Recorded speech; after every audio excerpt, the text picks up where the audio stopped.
On April 8, 2025, a political moment that had the entire country talking unfolded in dramatic fashion. The setting was a high-profile event, with the red carpet rolled out for the country's most important figures. As the VIPs made their way down the carpet, cameras flashing, the spotlight fell on two influential figures, John Mbadi, the Treasury Cabinet Secretary, and Farouk Kibet, a key ally of President William Ruto. Just as John Mbadi, oozing with confidence, stepped forward, Farouk made his entrance, sending shockwaves through the crowd. Without warning, he shoved John Mbadi off the carpet. It wasn't a polite gesture, it was a forceful push, a clear message of dominance. John Mbadi stumbled, his face registering shock and humiliation, while Farouk stood tall, unbothered and in complete control. Farouk Kibet is not a small man. He is a co-president in this country. Farouk Kibet runs the government. Everybody reports to him. The Inspector General of Police, the head of public service, cabinet ministers. William Ruto issues instructions to cabinet ministers through Farouk Kibet. Ministers tremble at his very sight. So, Farouk Kibet wanted to give instructions to Gachagua. Gachagua was elected by the people of Kenya alongside William Ruto. There is no way I would have allowed Farouk Kibet to give instructions to me. And let me tell you, Rogers, Farouk Kibet was trying to run my office, make appointments for people to come and see me. And initially, I thought it's okay, maybe that's how William Ruto wants us to work. Until I learned that Farouk Kibet was collecting money from people to come and see me, and I have nothing to give them in return.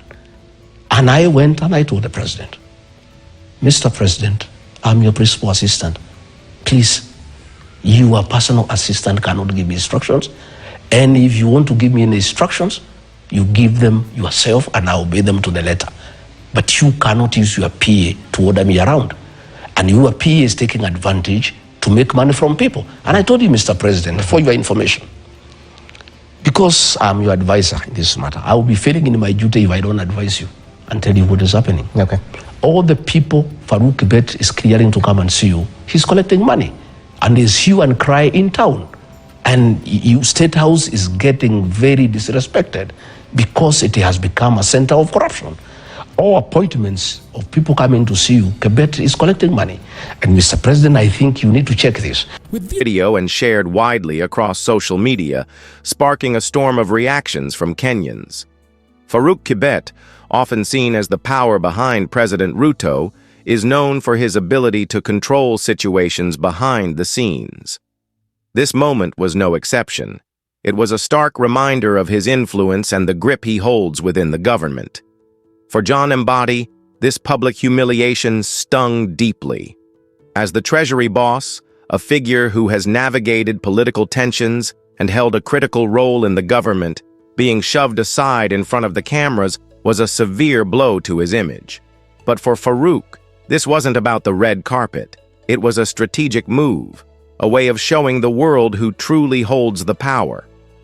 Kenyans had a lot to say about the incident. Some mocked John Mbadi's embarrassment, while others pointed to Farouk as the unofficial co-president, flexing his power. The reactions ranged from amusement to outright outrage, with many questioning the balance of power within the government and the way public figures like John Mbadi were being treated. Ultimately, the moment became a symbol of political hierarchy, showing that in the world of Kenyan politics, power isn't always about titles. It's about who can assert control when it matters most.